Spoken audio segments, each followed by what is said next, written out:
All right, let me tell you about my first weekend working as a food delivery driver, right? I've always been curious about these gigs and I used to do them, but something happened and I didn't, and I was reminded that it's something that can be done.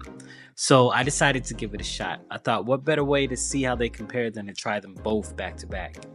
And it wasn't just about the money for me. I wanted the experience and the reality of working these jobs. I jumped in head first and I was ready to take the challenge. My plan was simple, right? I wanted to spend time working for both Instacart and Uber Eats and see how they operate and figure out which one worked better for me. So, what I ended up discovering were there were two completely unique experiences, each with their own set of highs and lows.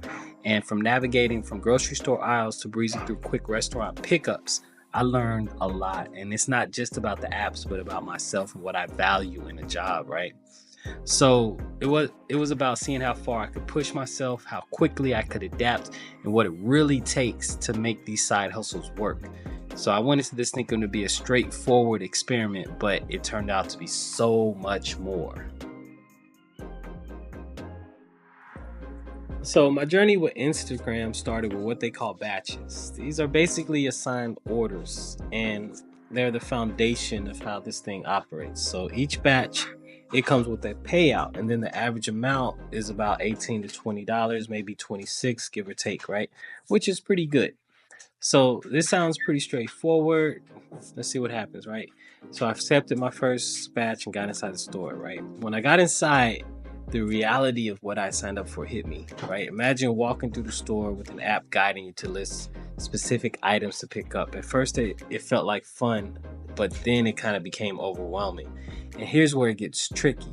The app just doesn't tell you to grab something, it wants you to grab the exact thing. And so if you don't like shopping, this is going to be kind of a pain, right? Now imagine doing this for every single item, checking, double checking, so on and so forth. And then some of them are not easy to find. It's going to turn into a quickly aggravating experience, right? At one point, I just had to kind of laugh at myself. I was holding up 2 jars of peanut butter and comparing the labels. So it was pretty intense, right? And by the time I finished that first batch, I learned a lot. It's not just about Instacart, but about how much patience and persistence it takes to do the job.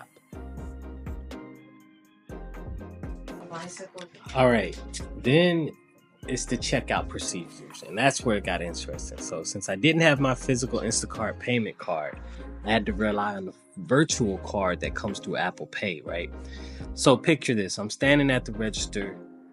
It's full of groceries. The cashier is ringing everything up. There's a line of impatient customers forming behind me. I reach for my phone, access the virtual card, and then that's where the chaos begins. The app says I need to double tap my phone to activate the card, but no matter how many times I try, it's not working. I'm scrolling through the app, backtracking, tapping every button. It's just a mess, right? The customers are getting upset. They feel amused, and they definitely weren't amused, actually. And then at one point, I muttered under my breath, why is this so complicated, right? But the cashier, she just helped me out. She walked me through it, right? And then finally, after what felt like an eternity, which was probably only a few minutes, I was able to get through it, got everything straight. I loaded my groceries in the car, and I was like, wow, that was really intense. That was like an amazingly intense ordeal. And it was just interesting.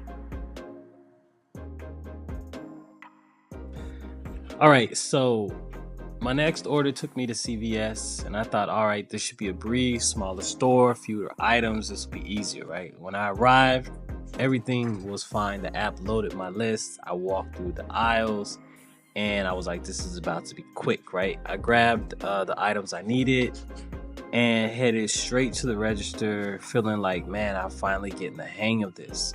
But then when it came time to pay, the app decided to I glitched on the app. I pulled out the phone to access the virtual card. I couldn't understand how to load it. I was all lost, and I'm standing at the register holding up the line. I'm fiddling with my phone, trying to understand what's going on. The cashier leaned over and was like, "Are you okay?" And I was like, "Yeah," but then like 15 to 20 minutes passed. Customers behind me were getting restless. I came out the line, got to another counter. Then as I walked I finally, what felt like forever, I got it. I got everything straight, and it all worked out, right? And then as I walked to my car, I was absolutely drained and emotionally and mentally done. But then I got one more batch notification, and against my better judgment, I took it. It was about 40 items.